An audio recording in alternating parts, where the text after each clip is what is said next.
প্রিয় শিক্ষার্থী বন্ধুরা, কালকে তোমাদের এসএসসি 2025 বোর্ড চ্যালেঞ্জের ফলাফল দিবে। বোর্ড চ্যালেঞ্জের ফলাফল হচ্ছে সকাল 10টা থেকে 11টার মধ্যে দিয়ে দিবে। তো তোমরা সর্বপ্রথমে মোবাইলের মাধ্যমে কীভাবে বোর্ড চ্যালেঞ্জের ফলাফল দেখবে আজকের ভিডিওতে সেটাই জানিয়ে দিব। 2-3টা পদ্ধতি দেখাবো, খুবই সহজ পদ্ধতি। এই সম্পূর্ণ ভিডিওটি প্রথম থেকে শেষ পর্যন্ত মনোযোগ সহকারে দেখো। তো প্রথমে হচ্ছে ঢাকা এডুকেশন বোর্ড লিখবা ক্রমে এসে, এবং লিখে সার্চ দিলে এরকম একটা ওয়েবসাইটের মধ্যে নিয়ে আসবে। একটু জুম করে বাম পাশে এই যে দেখতে পাচ্ছ রেজাল্ট লেখা, যে সেটার উপরে চাপ দিবে। এর উপরে চাপ দিলে এরকম একটা ওয়েবসাইটে নিয়ে আসবে। এখান থেকে তোমাদের যে বোর্ড, ঢাকা বোর্ড হলে ঢাকা বোর্ড, বরিশাল হলে বরিশাল, সেটা সিলেক্ট করবা।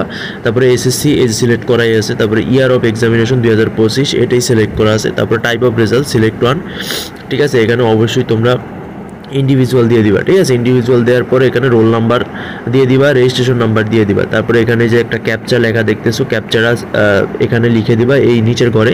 লিখে দেওয়ার পরে ভিউ রেজাল্টে যখন ক্লিক করবা, ভিউ রেজাল্টে ক্লিক করে দেওয়ার পর তোমাদের এখানে রেজাল্টটা কিন্তু শো হয়ে যাবে গ্রেড সহ, ঠিক আছে। তো আরেকটা হচ্ছে একটা উপায়, আরেকটা উপায় তোমাদেরকে দেখিয়ে দিচ্ছি। সেটা হচ্ছে প্লে স্টোরে যাওয়া। প্লে স্টোরে গিয়ে তোমরা রেজাল্ট অ্যাপ, এই অ্যাপটা ইনস্টল করবা প্রথমে, ঠিক আছে। এই অ্যাপটা ইনস্টল করার পরে এখান থেকে সিম্পলি ওপেন করবা। আমার এখানে ওপেন করা আছে, ঠিক আছে। এই যে এভাবে ওপেন করবা।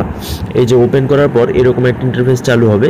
এখান থেকে তোমাদের যেহেতু এটা ফল পুনরীক্ষণের হচ্ছে তোমাদের ফলাফল, সেহেতু তোমরা ফল পুনরীক্ষণ এখানে চলে যাবা।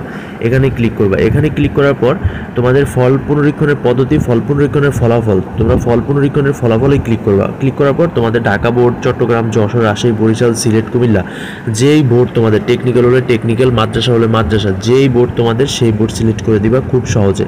বরিশাল বোর্ড সিলেক্ট করে দিলাম। সিলেক্ট করে দেওয়ার পর এখানে একটা হচ্ছে অ্যাড আসবে, একটা ক্রস করে দিবা। একটা ক্রস করে দেওয়ার পর একটু লোডিং নিয়ে এরকম চলে আসবে। এখানে লেখা দেখতে পাচ্ছ তোমাদের পুনরীক্ষণের ফল রবিবার 10 আগস্ট সকাল 10টায় দিবে। যেহেতু এখনও রেজাল্ট দেয় নাই, তোমাদের নোটিফিকেশন দিয়ে জানা দিবে, সেহেতু এখানে কিছু তথ্য দেওয়া হচ্ছে। এই তথ্যগুলো তোমরা পড়ে নিতে পারো। ফল পুনরীক্ষণ কী করা হয় সংক্ষেপে, মূল পয়েন্টগুলো, হ্যাঁ। তারপরে ইংরেজিতে কয়জন চ্যালেঞ্জ করছে, পদার্থবিজ্ঞানে কয়জন চ্যালেঞ্জ করছে, বাংলাতে কতজন চ্যালেঞ্জ করছে, সব কিছু এখানে দেওয়া আছে। কালকে যখন রেজাল্ট দিবে তোমাদের এখানে রেজাল্টটা কিন্তু খুব সহজে তোমরা এখানে দেখতে পারবা। তো এখান থেকে দেখে নিবা। তো খুব সহজে তোমরা এই পদ্ধতি ব্যবহার করে অ্যাপ তোমাদের ঘরে বসে রেজাল্ট কিন্তু দেখতে পারবা।